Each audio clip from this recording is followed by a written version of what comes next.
Hi. Well, what I've got here is a Dan Wesson Model 22.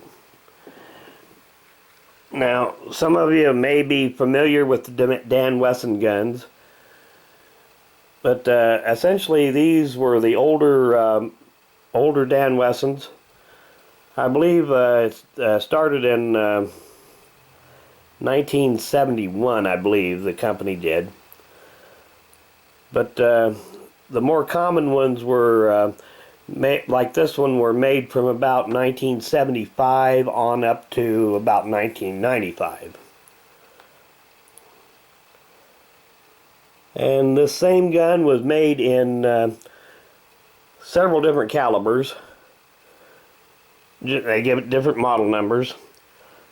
This particular one is a 22 long rifle, the Model 22.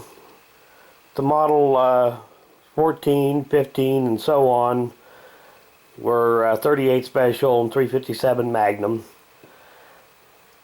Now there's a couple of particular things about these guns. You can see here there's no cylinder latch back here. The cylinder latch is in front of the cylinder. Push it down, swing out the cylinder.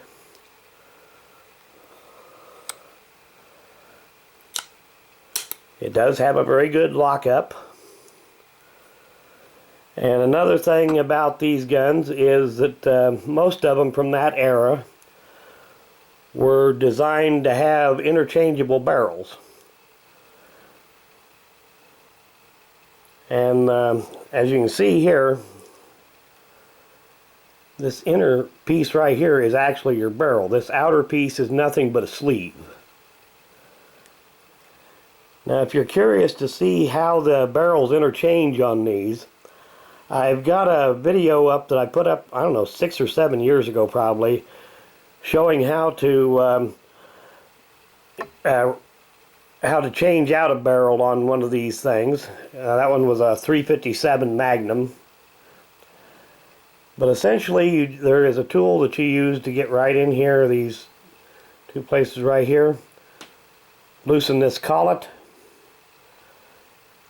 Screw that out. The entire barrel shroud slips off, and then you can just screw the barrel right out of the frame. And when you put it back in, put one back in, you just put a feeler gauge between the barrel and the front of the cylinder. Screw it down to that feeler gauge.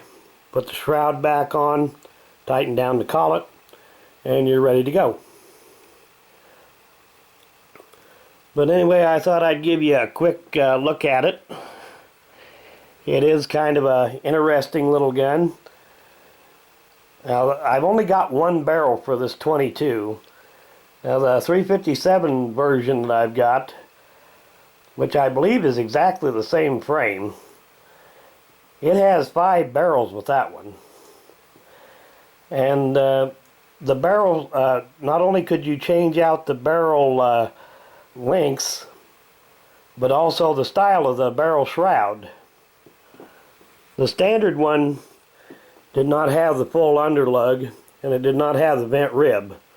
The standard one just had a solid rib, and then there was also a version that just had the ventilated rib with no underlug. And then of course there is, like this one here, the full underlug with the vent rib.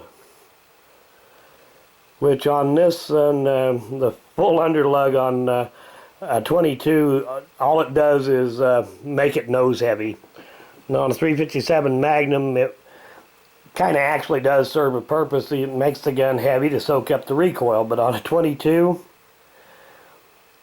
I suppose you'd say all you could say about that is it's for looks.